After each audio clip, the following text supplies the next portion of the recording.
सभी देवता देवी महादेव के पैरों पर क्यों गिरे, आइए जानते हैं। इस कथा में एक बार की बात है। एक ऊंचे पर्वत पर भगवान महादेव गहन तपस्या में लीन बैठे थे। तभी माता पार्वती वहां पहुंची। उन्होंने महादेव को देखा और प्रेम पूर्वक दौड़ती हुई उनके समीप आई। पास आकर उन्होंने विनम्र स्वर में कहा, हे प्रिय स्वामी, कृपया अपनी आंखें खोलिए। माता पार्वती की वाणी सुनकर महादेव ने धीरे धीरे अपनी आंखें खोली और मुस्कुराते हुए बोले, हे देवी, बताइए आप क्या कहना चाहती हैं। माता पार्वती ने चिंतित होकर कहा, हे स्वामी, आप इस निर्जन पर्वत पर इस प्रकार तपस्या में लीन क्यों रहते हैं? आप इतने कष्ट क्यों सहते हैं? महादेव शांत स्वर में बोले, हे देवी, आप अपनी बात कहें, मेरे कष्टों की चिंता न करें, यह तो मेरा कर्तव्य है। तब माता पार्वती बोली, हे प्रभु, आप थोड़ा विश्राम कीजिए, अब मैं आपके स्थान पर सब संभाल लूंगी। महादेव ने समझाते हुए कहा, हे देवी, यह कार्य सरल नहीं है, तुम इसे नहीं संभाल पाओगी। परंतु माता पार्वती हंसते हुए बोली, हे प्रभु, बस इतनी सी बात है, आप निश्चिंत होकर विश्राम कीजिए, मैं चारों लोगों का भार संभाल लूंगी। माता पार्वती के बार बार आग्रह करने पर अंततः महादेव वहां से उठकर कैलाश पर्वत पर विश्राम करने चले गए। जैसे ही महादेव ने सृष्टि का भार छोड़ा, चारों लोक में हलचल मच गई। देवता और देवी सभी व्याकुल हो उठे।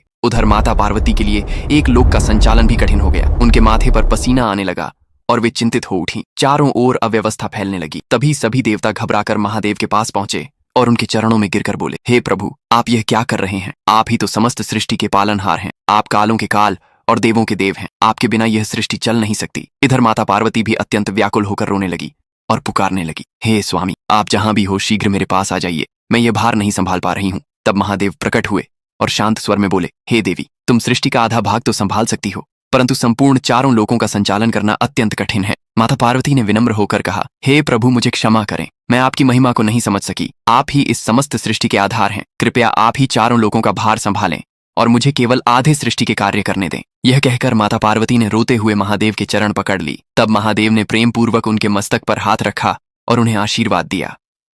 तभी महादेव बोल रहे हैं, जो भी इस कथा को देख रहे हैं उसने लाइक और सब्सक्राइब नहीं किया है